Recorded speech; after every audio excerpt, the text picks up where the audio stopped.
Krispy Kreme plunging after missing Wall Street expectations for the fourth quarter, also issuing weaker than expected guidance. You're now looking at losses of just about 22% for the stock. The donut chain's revenue falling 10% from a year ago.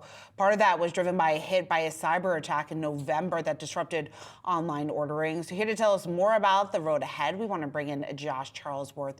He's the CEO of Krispy Kreme, also joined by Yahoo Finance's Brooke, DiPalma. It's great to have you both. Josh, when you take a look at the stock's reaction to this, clearly the street very much focused on the miss that we saw the most recent quarter, also the guidance though that we are getting for the quarters ahead. What is your message to the street here this morning, given the magnitude of the drop?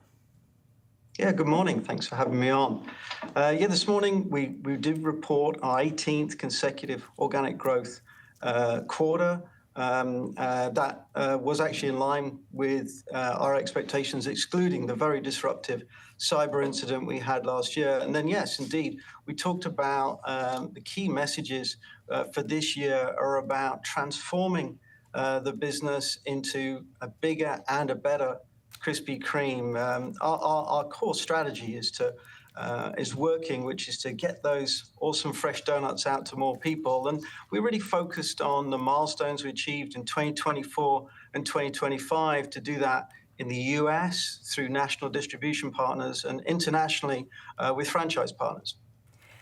Josh, weather did cause a choppy start to the year. We're also seeing that pair with the value-conscious consumer moving into the year.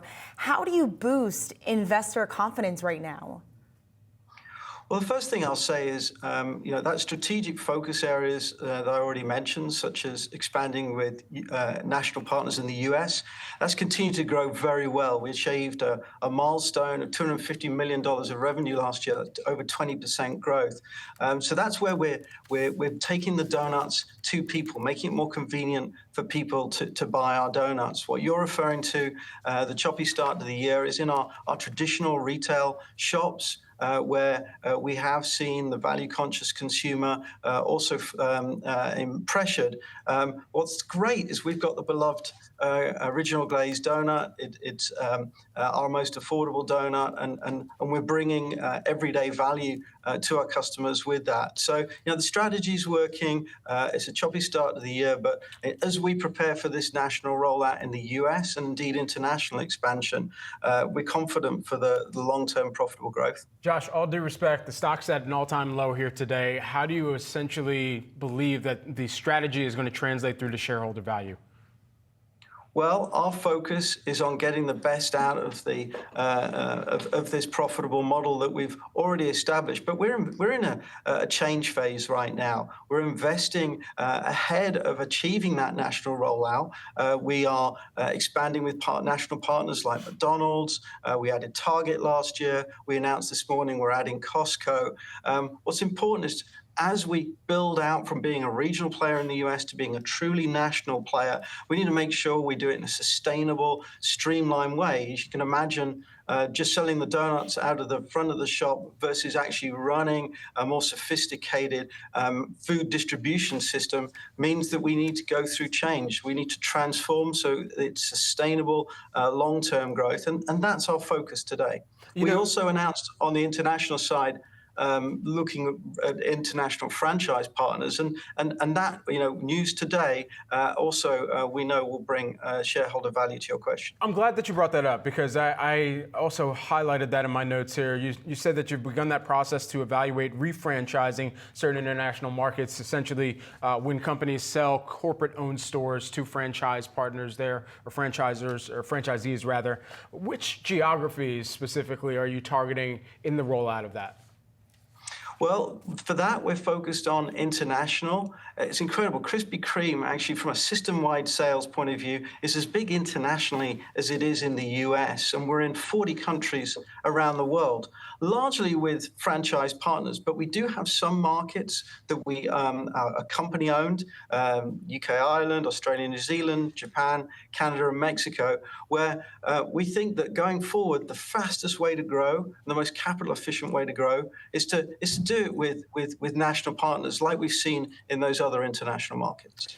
Josh, some of the commentary that you mentioned on the call, one of the things that stuck out to me was the fact that you called it choppy right now, just in terms of the sales so far this year. You talked about the weakening consumer spending. How much of that, in your view, is a result of inflation? You know, most of where we've seen that is in the traditional retail outlets, and indeed back in 23, we did take pricing on our donuts.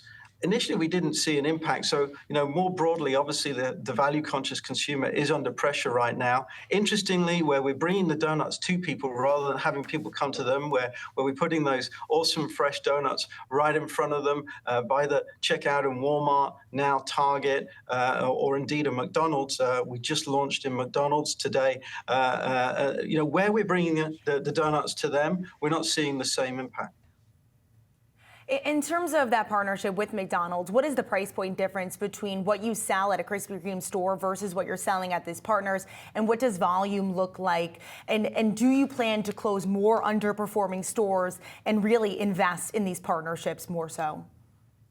This McDonald's partnership is an exciting one. We've already got, even though we just started in October, to 2,500 restaurants, and we know the feedback from McDonald's has been positive. We're now looking to roll out to 6,000, indeed 6,000 by the end of this year, indeed 12,000 by the end of next year. So it's an important program for our growth. The donuts are freshly made. They are delivered daily from our hub and spoke network. So they're very similar to what you get in a Krispy Kreme store, but not the same variety.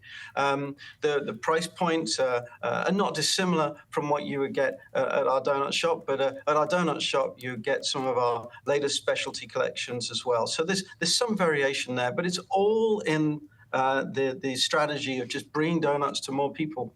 Josh, Brooke, you managed to do it. My stomach's officially growling. I appreciate it. Thanks so much. You bet.